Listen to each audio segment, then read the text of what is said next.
Hola, ¿qué tal? Les doy la bienvenida a los cursos de gestión de inventarios. Hoy lo que les traigo es cómo se comporta el consumo y el inventario, ¿sí? Acá lo que vamos a analizar son algunos lineamientos de una investigación que viene realizando durante los últimos años, en los cuales vamos a definir correctamente cómo se compara lo que es el consumo real que se tiene de un producto y cómo se tiene que comportar en consecuencia la gestión de inventarios para poder adaptarse lo mejor posible a ese consumo que el inventario está destinado a cubrir, ¿sí? Entender bien cómo es la relación entre el consumo real del producto y el inventario de ese producto que está destinado a cubrir ese consumo, si encontrar ese nexo, es lo que nos va a llevar a nosotros a tomar las mejores decisiones y crear los mejores parámetros de datos para poder luego hacer cálculos en una gestión lo más eficiente posible de trabajo, ¿sí? Entonces, primero que nada, establecemos un marco filosófico sobre lo cual vamos a estar trabajando. Debemos adaptarnos a un ambiente impredecible, ¿sí? A un ambiente impredecible. No existen certezas, no hay certezas a la hora de hablar de cuánto inventario se va a estar necesitando en el futuro, ¿sí? Nadie hace futurología. No hay una bola de cristal que nos sepa decir cuánto inventario vamos a necesitar en el futuro o cuánto consumo se va a producir en el futuro, ¿sí? Eso lamentablemente no existe, con lo cual tenemos que saber que estamos trabajando en un ambiente impredecible, ¿sí? Esto dice también que tenemos que entender el espectro de comportamiento de los consumos de los diferentes productos, como para poder determinar una estrategia flexible que se adapte a lo que pueda llegar a presentarse, ¿sí? Tenemos que tener flexibilidad dentro de nuestra estrategia. Si no entendemos que necesitamos flexibilidad desde la concepción de la estrategia, vamos a estar constantemente persiguiendo a los problemas de atrás. Sí, constantemente vamos a estar persiguiendo a los problemas de atrás. Variabilidad. Comenzamos entendiendo y definiendo qué es la variabilidad. La variabilidad es el nombre que toma la no uniformidad de un proceso o evento, ¿sí? A ver, vamos a pensar tan solo un instante. El consumo, cualquier consumo, ¿es perfectamente estable a lo largo del tiempo? Todos los días me vienen a buscar una unidad por día, una unidad por día. Yo ya sé que en el futuro me van a venir siempre a buscar exactamente una unidad por día, ni más ni menos. Y no. Usualmente tiene un comportamiento como lo que se muestra en la imagen. Puede subir o puede bajar, ¿sí? Es no uniforme el consumo. Entonces la variabilidad es un factor estadístico de dispersión, ¿sí? Representa todo lo que nos aleja de un proceso ideal y perfectamente uniforme. Es un hecho de la vida, ¿sí? Es un hecho que la variabilidad existe yo les diría, en todos los procesos, que no hay cuestiones que sean perfectamente uniformes, ¿sí? La variabilidad existe como tal y no va a dejar de existir. Mayores niveles de variabilidad, ¿sí? A mayores niveles de variabilidad, mayores serán los costos de intentar mantener bajo control la variable, en este caso el inventario. El comportamiento regular, el comportamiento regular, ¿sí? Gira en torno a un valor promedio central. Mientras más observaciones cuente cercanos a ese valor, ¿sí? Mientras más observaciones tenga que sean cercanos al promedio, más estable será la variable, ¿sí? Si tenemos 50 observaciones, un promedio dado, ¿sí? Tenemos un promedio, por ejemplo, de 20. Y todos los valores, la mayoría de los valores están cercas a 20, en sí, 19, 21, 22, 18, 20 mismo, ¿sí? 20,5, 19, 19,5. Mientras mayor sea la cantidad de datos que se encuentren cerca del promedio, más estable va a ser la variable, ¿sí? Más estabilidad va a tener. Lejos de culpar, lejos de culpar a la variabilidad por lo que no sale bien, esto es algo que debemos gestionar en nuestra condición de gerentes, en nuestra condición de ejecutivos, en nuestra condición de directores, ¿sí? En nuestra condición de departamento. La variabilidad debe ser gestionada, siempre, siempre. Bien, Vamos a empezar analizando el comportamiento del consumo. ¿Sí? Vamos a analizar el comportamiento del consumo. Fíjense lo siguiente. Así, ya en crudo, podemos ver de que el comportamiento se mueve dentro de un determinado espectro. ¿Sí? Tiene un comportamiento promedio, tiene un valor promedio de comportamiento, pero a la vez puede tomar cualquier valor que se encuentran dentro de un rango inferior y un rango superior. ¿Sí? Entonces, el comportamiento no es un punto. Déjenme decirles que el comportamiento no es un punto. Tantos ejercicios hemos realizado en la universidad, tantas cuestiones hemos leído en los libros, en los que se dice, sí, a una demanda de tanto. No, la demanda no está dada, la demanda no es un punto. ¿Sí? La demanda no es un punto, la demanda es un espectro.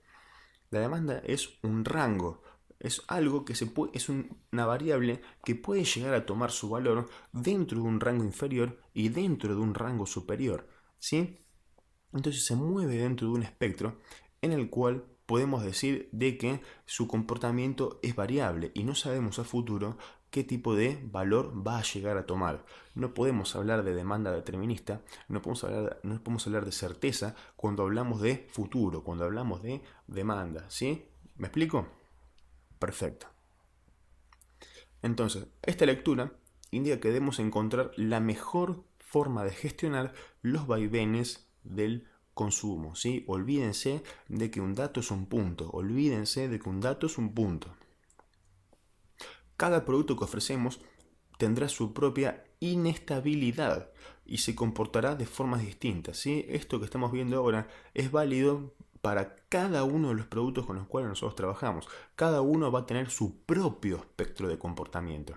Algunos serán más estables y otros menos estables, aunque ninguna se va a comportar a un ritmo perfectamente estable, ¿sí?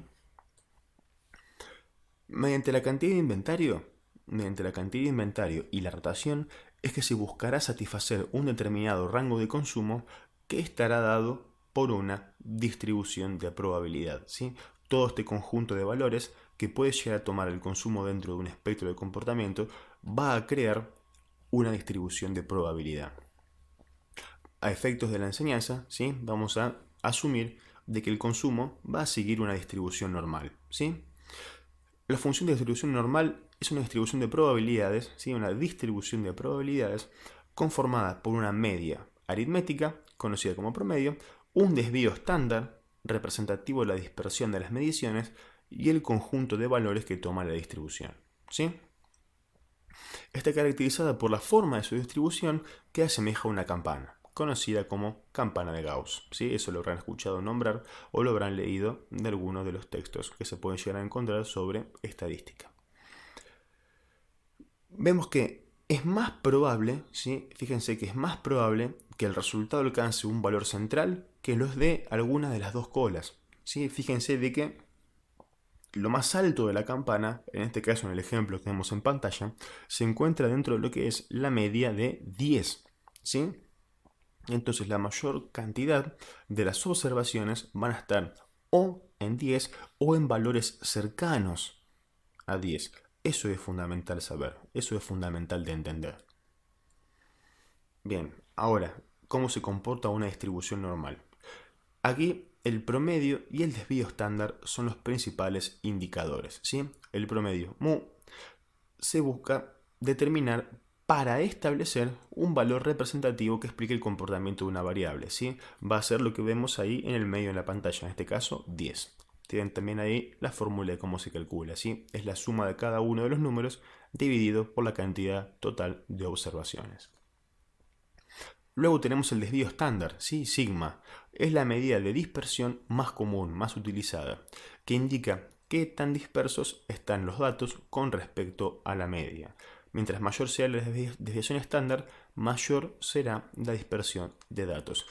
Después hay una gran cantidad de indicadores más. Pero bueno, ahora vamos a estar trabajando con estos dos porque son los que más nos competen a la hora de entender el comportamiento del consumo, ¿sí? Empezar a entender el comportamiento del consumo y después serán datos de entrada que generaremos para nuestros cálculos en la gestión de inventarios, ¿sí? El valor que nos indica la amplitud del espectro, ¿sí? Que tan amplio puede llegar a ser el espectro entre un rango y otro es la desviación estándar, ¿sí? Bien, ¿qué es lo que hay que hacer? ¿Qué es lo que tenemos que hacer? Ya conocemos que el inventario, ya lo conocemos esto, ¿sí? Ya sabemos que el inventario debe afrontar una situación de incertidumbre. Entonces ahora lo que debemos determinar son acciones a realizar. Primero que nada, definir correctamente las dimensiones sobre las cuales vamos a estar trabajando, ¿sí? Definir correctamente las dimensiones de nuestra distribución de probabilidad. Tenemos que cuantificar correctamente el desvío. Esto lo vamos a ver ahora mismo, ¿sí? Cómo se cuantifica correctamente el desvío. Y luego vamos a tener que decidir cuánta variabilidad absorber, ¿sí? Así se determinan los lineamientos sobre los cuales luego se fundará la gestión de inventarios. Los cálculos de lotes y los cálculos de rotaciones se van a fundar en lo que nosotros definimos en este momento, ¿sí? Estudio de 3 dimensiones, ¿sí? Tridimensionalidad de lo que es el estudio de la gestión de inventarios. Vamos a basar nuestro modelo en la correcta definición de 3 variables, ¿sí? Primero, las dos primeras dimensiones son cantidad y tiempo. Cómo se comporta la cantidad a lo largo del tiempo. Y también luego cómo se termina manifestando la variabilidad dentro de una distribución de probabilidad generada, ¿sí? Y luego cuánta variabilidad nosotros queremos absorber, ¿sí? Cada una de estas debe ser determinada en forma cuantitativa para luego poder ingresarla al modelo, ¿sí? Comenzamos con las primeras dos, cantidad y tiempo. Estén atentos a esta parte, ¿sí? Primero que nada, hay que definir la correcta tasa de consumo para un determinado periodo de tiempo, ¿sí? La correcta tasa de consumo para un determinado periodo de tiempo, ¿sí?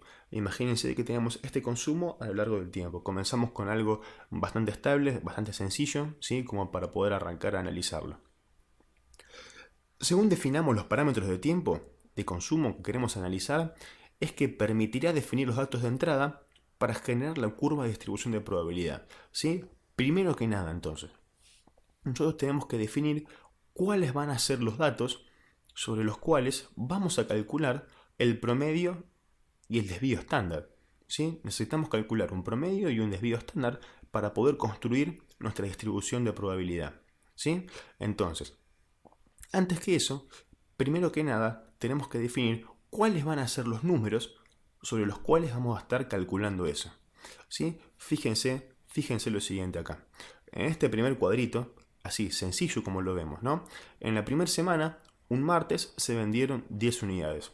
Y recién después, en una semana 4, se vendieron 5 unidades un lunes y 5 unidades un jueves, ¿sí? Si analizamos la venta por día, tenemos 3 datos de entrada. 10, 5 y 5. Olvídense de todo lo que está en cero, ¿sí?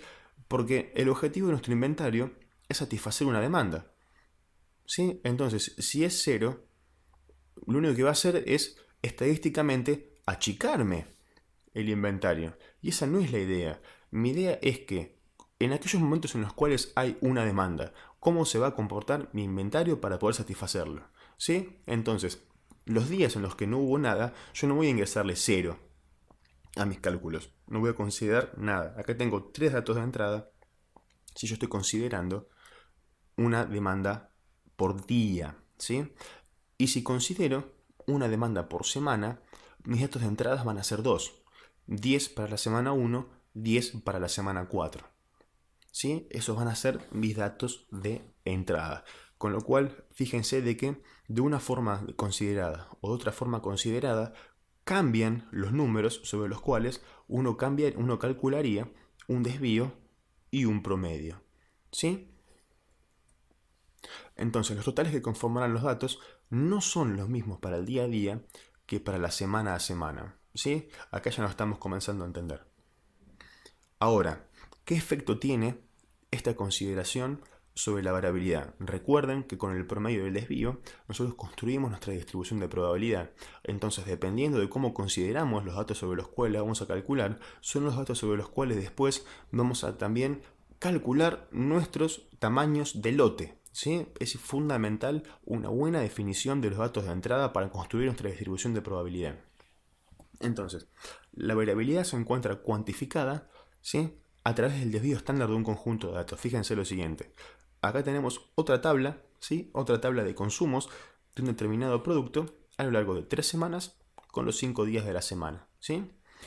Si lo consideramos por día, ¿sí?, si consideramos todo por día, tenemos una demanda total diaria de 95 unidades, ¿sí? En promedio por día se venden 6,33 unidades. Y el desvío diario, nos da tanto como que se puede llegar a tener un desvío de 1,62 unidades. ¿Sí? 1,62 nos da el desvío si realizamos una evaluación diaria. ¿Por qué? Fíjense, ¿por qué tenemos tanto desvío? Porque un día podemos vender 4, otro día podemos vender 8, otro día podemos vender 9, 5 de nuevo, ¿sí? Es variable, es bastante variable. Fíjense lo que pasa si lo consideramos por semana. El promedio semanal, ¿sí?, se puede calcular como el promedio diario por 5, ¿sí? Nos va tanto como 31,66 unidades, pero, fíjense lo que pasa con el desvío. El desvío de estos tres datos, 32, 30 y 33, da 1,247. Da distinto al de la evaluación diaria. Entonces, si el desvío da distinto, estamos hablando de una curva de distribución de probabilidad distinta. Ya no es la misma distribución de probabilidad. Entonces, si no es la misma distribución de probabilidad, los efectos sobre nuestros cálculos de la gestión de inventario va a ser distinto, ¿sí? A ver, si hubiésemos seguido la misma lógica del cálculo del promedio, hubiésemos multiplicado el desvío diario por 5, ¿sí? Porque, a ver, a lo largo de una semana estaríamos atravesando 5 desvíos diarios, ¿no? Uno podría llegar a asumir lo mismo como se hizo con el promedio, ¿sí? Pero el desvío en una base semanal no solo es menor, sino que si hubiéramos multiplicado el desvío diario por 5, hubiésemos tenido un error del 649% en nuestros cálculos de inventario. Horrible, terrible. Entonces, déjenme recordarles ahora, ya habiéndolo probado matemáticamente, ¿sí?, el hecho de que es fundamental la correcta definición de los datos de entrada para poder calcular el promedio y el desvío, ¿sí? Fíjense de que solamente con considerar diferentes una evaluación diaria y una evaluación semanal para 3 semanas nada más de datos de un solo producto, se construyen dos curvas de probabilidad diferentes, ¿sí? Diferentes. Entonces, la variabilidad dijimos que se encuentra cuantificada a través del desvío, ¿sí? Y si el desvío nos estaba dando distinto, estamos teniendo distribuciones distintas. Estamos hablando de dos diferentes tipos de variabilidad que deberíamos estar cubriendo. Esto puede llegar a resultar un poquito confuso, ¿sí? Pero entiendan que el desvío estándar es el factor más difícil de calcular y comprender su efecto sobre la gestión de inventarios, ¿sí? Ya que cuando uno lo asocia con el tiempo, ya cuando uno lo asocia con la generación de los datos de entrada, nos puede llegar a resultar confuso, ¿sí? Pero debemos entender que tanto el promedio como el desvío son el resultado que se calculan en base a una serie de datos, ¿sí? Esta serie no será igual para cuantificar una medida diaria que cualquier otro periodo de tiempo, con lo cual los resultados van variando ampliamente. Ya de por sí, un lunes no es lo mismo que un viernes. ¿Sí? Si analizamos lo mismo, promedio y desvío para un lunes, no es lo mismo el promedio de desvío para un viernes, ¿sí? Son todos diferentes datos, son todas diferentes distribuciones de probabilidad. Entonces, si bien el promedio no presenta sensibilidad bajo este modelo, sí lo hace el desvío estándar. Siempre cambia mucho el desvío estándar. Esto puede llevar a grandes errores de cálculo, gigantes errores de cálculo, y puede generar mucho stock o grandes faltantes, ¿sí? Puede generar mucho stock o grandes faltantes. Solamente imagínense una cosa, ¿no?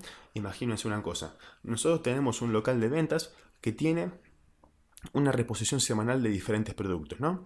Entonces, un día de la semana se pide un producto y a mí me llega, por ejemplo, al día siguiente o dentro de 2 días, ¿sí? Vamos a suponer dentro de 2 días me llega el producto. Si yo ya sé que los jueves tengo una promoción con una oferta. Todos los jueves yo tengo una promoción con algún tipo de medio de pago, ¿no? La demanda de esos jueves, ¿va a ser lo mismo que un lunes? ¿Yo lo puedo cuantificar igual? No, no lo puedo cuantificar igual, porque sus propias distribuciones de probabilidad son muy distintas. Mi gestión de inventario va a variar muchísimo si yo tengo que volver a pedir mi producto un jueves, un miércoles que un lunes. Porque si yo lo pido un miércoles, a mí me llega un viernes y en el medio tengo que atravesar el día de la promoción. En cambio, si yo lo pido un lunes y me llega un miércoles, no tengo que estar en el medio atravesando el día que incluye la promoción, que es el día que más se vende. ¿Sí? Esas son las pequeñas cosas que tenemos que arrancar a entender para poder calcular de forma eficiente nuestro inventario. ¿Sí? Entonces, ¿qué es lo que resulta en esto? Que existen infinitas distribuciones de probabilidad. Existen infinitas distribuciones de probabilidad según sea el periodo de tiempo a considerar. Infinitas. Bien, ahora, ya que definimos las primeras variables, definimos todo lo que hay que saber para poder generar correctamente los diferentes datos de entrada. Ahora, ¿cómo observamos la variabilidad? Mediante el nivel de servicio. ¿Sí? El nivel de servicio con el inventario se define como la probabilidad de que cuando un cliente demande un producto, esta demanda pueda ser satisfecha con nuestro producto en stock. ¿Sí? Ese es el nivel de servicio. Entonces fíjense cómo escala el nivel de servicio a medida que vamos avanzando en diferentes cantidades de desvíos hasta llegar a las colas de la distribución de probabilidad. Un nivel de servicio del 50%, estamos hablando de que estamos en el mismo lugar que el promedio, ¿sí? Entonces ya dijimos que la distribución de probabilidad se crea en base al periodo de tiempo que se desea cubrir, ¿sí? Y según sea esta dispersión, según sea el desvío, es que vamos a definir el nivel de servicio según cuánto desvío estamos dispuestos a absorber. Lo definimos nosotros. El nivel de servicio se define en base a cuánto desvío estamos dispuestos a absorber. Mientras mayor es el nivel de servicio, aumenta la probabilidad de que cuando un cliente venga a comprar, yo cuente con material de stock para satisfacer su demanda. Fíjense de que si yo tengo un nivel de servicio del 99,87% ahí en la gráfica, estamos hablando de que estoy cubierto hasta 3 desvíos. ¿Sí? Hasta 3 desvíos.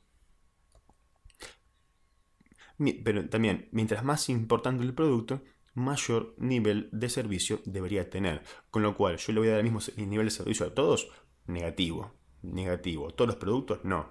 Los más importantes van a tener que tener mayor nivel de servicio, el resto no tanto. Pero sepan lo siguiente, mayor nivel de servicio va a aumentar los costos de inventario y almacenamiento, ya que deberemos mantener más material almacenado para prever mayores desvíos en la demanda, ¿sí?